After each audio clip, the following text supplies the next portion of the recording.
তো বন্ধুরা, কেমন আছো তোমরা? সঞ্চয় পাঠশালা নতুন একটা ভিডিওতে তোমাদের অসংখ্য স্বাগত।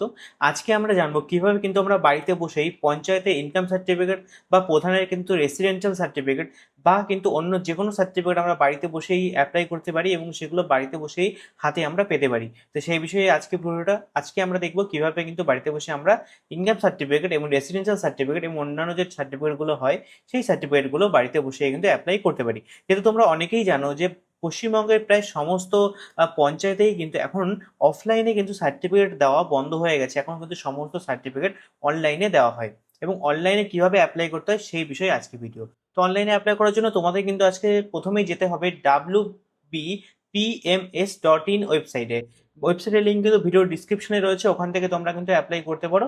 তো প্রথমে কিন্তু ওয়েবসাইটে আসার পর এখানে দেখতে পারবে একটা অপশন সিটিজেনশিপ সিটিজেন কর্নার।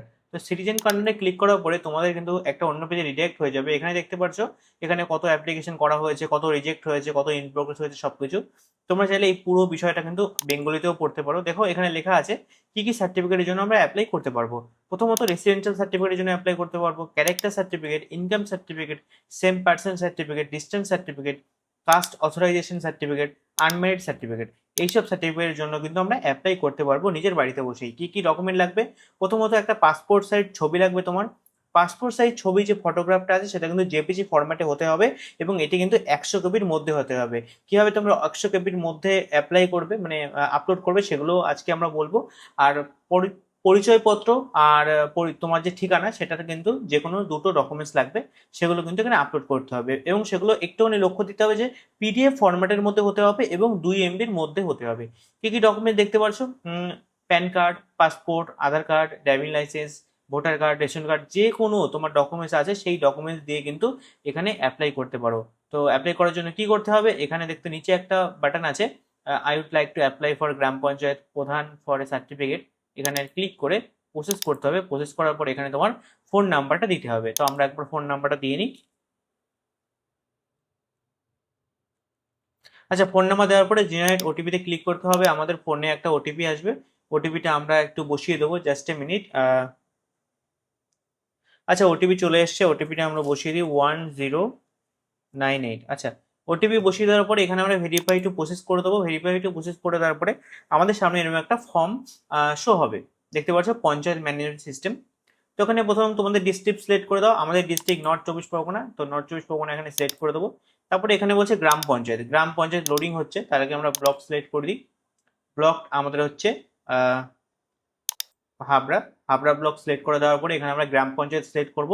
গ্রাম পঞ্চায়েত সিলেক্ট করার পরে এখানে দেখতে পাচ্ছ তোমাদের যে গ্রাম পঞ্চায়েতগুলো আছে সেগুলো শো হবে। তোমাদের যে গ্রাম পঞ্চায়েত সেগুলো কিন্তু তোমরা সিলেক্ট করে দেবে। সিলেক্ট করে দেওয়ার পরে এখানে সনদ সিলেক্ট করবে, তোমাদের গ্রাম পঞ্চায়েতে কোন সনদে তোমরা বাস করছো। সনদ তোমরা যদি খুঁজে না পাও কোন সনদে, তোমরা জাস্ট তোমাদের উপপ্রধান বা প্রধানের নাম এখানে সার্চ করে নেবে, দেখে নেবে কোন প্রধান বা কোন উপপ্রধানের নাম এখানে আছে, সেটা দিয়ে কিন্তু সিলেক্ট করে নেবে, তাহলেই কিন্তু হয়ে যাবে। আর তারপরে এখানে তোমার যদি নিজের জন্য অ্যাপ্লাই করে থাকো তাহলে এখানে কিছু লেখার দরকার নেই। যদি তোমার পরিবারের জন্য বা বন্ধু বান্ধবীর জন্য অ্যাপ্লাই করে থাকো তাহলে এখানে অ্যাসাই নাম্বার দিতেও পারো, না দিতেও পারো। অ্যাসাই নেম মানে যার জন্য অ্যাপ্লাই করছো আর তার সঙ্গে তোমার কি সম্পর্ক সেটা দিতে পারো। আর নিজের জন্য অ্যাপ্লাই করলে কোনো কিছু দেওয়া দরকার নেই। সিটিজেনশিপ তোমার এখানে মিস্টার, মিসেস, মিস কোনটা হবে সেটা দিয়ে দেবে। মিস্টার হলো মিস্টার দিয়ে দেবে। এখানে অ্যাপ্লিকেশন নেম দিয়ে দেবে। অ্যাপ্লিকেশন নেম দেওয়ার পর এখানে গার্জেন নেম দিয়ে দেবে, গার্জেন নেম যা হয়। তারপর রিলেশনশিপ উইথ ইউর গার্জেন, মানে তোমার গার্জেনের সঙ্গে তোমার কি রিলেশন, ফাদার, মাদার, সান, ব্রাদার যাই হবে সেটা তুমি সিলেক্ট করে দেবে। তো আমি জাস্ট এখানে ফাদার দিয়ে দেবো। এখানে যে তোমার প্রপার অ্যাড্রেস ফিল আপ করবে, পোস্ট অফিস দেবে, পুলিশ স্টেশন দেবে, ভিলেজ দেবে, তোমার কোন ভিলেজ সেটা দেবে। সেটা দেওয়ার পর এখানে পিনকোড দেবে, ডেট অফ বার্থ দেবে। ডেট অফ বার্থ যেটা তোমার আর কি অ্যাকচুয়াল ডেট অফ বার্থ সেটা তোমরা দেবে।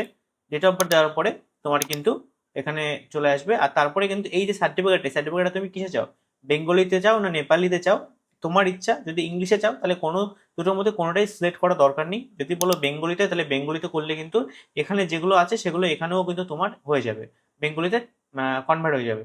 তারপরে সার্টিফিকেট টাইপ দেখতে পাচ্ছ, সার্টিফিকেট টাইপ মানে তোমার কি কি সার্টিফিকেটের জন্য তুমি অ্যাপ্লাই করতে চাও।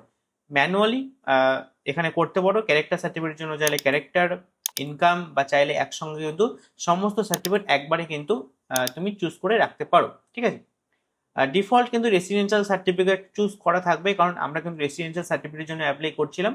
তো তারপরে কিন্তু তুমি চাইলে এটা আনসাবস্ক্রাইব করা যায় না, কারণ রেসিডেন্সিয়াল সার্টিফিকেট কিন্তু ডিফল্ট থাকবে। আর বাকি আনমেরিড সার্টিফিকেট হলে আনমেরিড সার্টিফিকেটের জন্য ক্লিক করে দেবে, কাস্ট সার্টিফিকেট হলে কাস্ট সার্টিফিকেটে ক্লিক করে দেবে, যে যে ডকুমেন্ট দরকার সেই ডকুমেন্টে সার্টিফিকেটের ওপর ক্লিক করে কিন্তু তোমরা এখানে যেরকম ইনকাম সার্টিফিকেটে ক্লিক করলে এখানে একটা অপশন আসে ইনকাম কত তোমার সেটা দেওয়ার জন্য। তো ইনকাম কত সেটা এখানে বসিয়ে দিলে কিন্তু হয়ে যাবে। 1,40,000 যদি দাও তাহলে সেটা তোমার বিষয়। বাকি সোর্স কি, বিজনেস ইনকাম না অন্য কোনো ইনকাম, ইনকামের যে সোর্স আছে সোর্সটা কি সেটা দেবে। এখানে তোমার ইমেল নাও দিতে পারো, দিতেও পারো। হোয়াটসঅ্যাপ নাম্বার দিলে কি হবে বা ফোন নাম্বার দিলে কি হবে, তোমার যে ফোন নাম্বার তো দিতেই হবে, হোয়াটসঅ্যাপ নাম্বারও দিতে পারো। আর বাকি ডকুমেন্ট টাইপের এখানে দেখতে পাচ্ছ ডকুমেন্ট টাইপ, যেটা তোমাদের আমি প্রথমেই বললাম, ডকুমেন্টের মধ্যে কিন্তু আধার কার্ড দিতে পারো। আর ডকুমেন্ট সিলেক্ট ডকুমেন্ট 2 নম্বর ডকুমেন্টের ক্ষেত্রে তোমার ভোটার কার্ড দিতে পারো। এইগুলো দিয়ে কিন্তু এখানে অ্যাপ্লাই তোমার আপলোড সার্টিফিকেট করে দেবে, আপলোড যে ডকুমেন্ট করে দেবে, চুজ করে আপলোড করে দেবে, আপলোড হয়ে যাবে। আর সবচেয়ে গুরুত্বপূর্ণ যে বিষয়টা সেটা হচ্ছে, তো এখানে 3 নম্বর দেখতে পাচ্ছ জিএস মেম্বার সার্টিফিকেট। এখানে কি বলছে, এখানে তোমার জিএস মেম্বার সার্টিফিকেট বা আদার রিলেটেড সার্টিফিকেট তো আপলোড করতে পারো। এখানে কি আপলোড করতে হবে, এখানে আপলোড করা ম্যান্ডেটরি তো নয়, বাট এখানে মানে পশ্চিমবঙ্গে প্রায় অধিকাংশ পঞ্চায়েতে গেলেই ওরা বলে যে তুমি তোমার বাড়ির জায়গার ট্যাক্স ফাইলিং করোনি, তো ট্যাক্সটা জমা দাও, ট্যাক্স জমা দিলে তখনই কিন্তু আমরা সার্টিফিকেট প্রোভাইড করবো। তো তখন তোমরা কিন্তু পঞ্চায়েত থেকেও কিন্তু তোমরা ট্যাক্স ফাইলিং করাতে পারো। বা তোমরা যদি চাও অনলাইনে আমি একটা ভিডিও তোমাদের সামনে নিয়ে আসি কিভাবে তোমরা বাড়িতে বসেই তোমার যে বাড়ির খাজনা আছে সেটা তোমরা অনলাইনে পে করতে পারবে, তাহলে সেই বিষয়ে কিন্তু আমি ভিডিও অবশ্যই নিয়ে আসবো। আচ্ছা, তো এটা চাইলে দিতে পারো, না চাইলে দেওয়া দরকার নেই। যদি ওরা বলে তাহলে দেবে, না হলে দরকার নেই, ঠিক আছে। আর লাস্ট কিন্তু আপলোড অ্যাপ্লিকেশন ফটো, এখানে যেটা বলছে 100 কেবির মধ্যে করতে। তাহলে আমি কিভাবে আমরা ফটো 100 কেবির মধ্যে করবো? আমরা যখন ফোনে ফটো তুলবো, ফোনের ফটো তো তোমার 1 MB 2 MB হয়ে যায়, সেটা আমরা কিভাবে 100 কপির মধ্যে করবো? জাস্ট গুগলে সার্চ করবে ইমেজ রিসাইজার, ইমেজ রিসাইজার লিখে সার্চ করবে, প্রথম ওয়েবসাইট বা যে কোনো একটা ওয়েবসাইটে ঢুকবে। ওয়েবসাইটে ঢোকার পরে এখানে তোমার ইমেজ সিলেক্ট করবে। জাস্ট আমি একটা দেখানোর জন্য দেখাচ্ছি, যে কোনো জাস্ট একটা যদি আমি একটা ইমেজ চুজ করি, ইমেজ চুজ করার পরে এখানে দেখতে পাচ্ছ জেপিজি কত কোয়ালিটি দরকার, কোয়ালিটি এরকম 20 দিয়ে দেবে, 20 দিয়ে কিন্তু রিসাইজ করবে, অটোমেটিক তোমার দেখতে পাচ্ছ 82 কেবির হয়ে গেছে আমার একটা ফটো। তো এরকম ভাবে তুমি কিন্তু করতে পারো। আর বাকি তারপর এখানে সাবমিট ক্লিক করে দেবে। সাবমিট করার পরে কিন্তু তোমার এখানে দেখতে পাচ্ছ application status and certificate download, এখানে ক্লিক করবে। এখানে দেখতে পাচ্ছ আমি একটা সার্টিফিকেটের জন্য অ্যাপ্লাই করেছিলাম, ইনকাম সার্টিফিকেট আর হচ্ছে রেসিডেন্সিয়াল সার্টিফিকেট। তো দুটোই কিন্তু আমরা দেখতে পাচ্ছি রেডি টু ডাউনলোড, মানে অ্যাপ্রুভ হয়ে গেছে। অ্যাপ্লিকেশন ডেট ছিল 27 তারিখ এবং তার 2 দিন পরেই আমার অ্যাপ্রুভ হয়ে গেছে। এবার এখান থেকে ক্লিক করে কিন্তু তোমার সার্টিফিকেট ডাউনলোড হয়ে যাবে। দেখতে পাচ্ছ আমার সার্টিফিকেট যেটা আছে এটা কিন্তু ডাউনলোড হয়ে গেছে। এখান থেকে তুমি চাইলে এরকম পিডিএফ প্রিন্ট আউট করে প্রিন্ট করে কিন্তু তুমি নিজের যেখানে খুশি সেখানে কিন্তু ইউজ করতে পারো।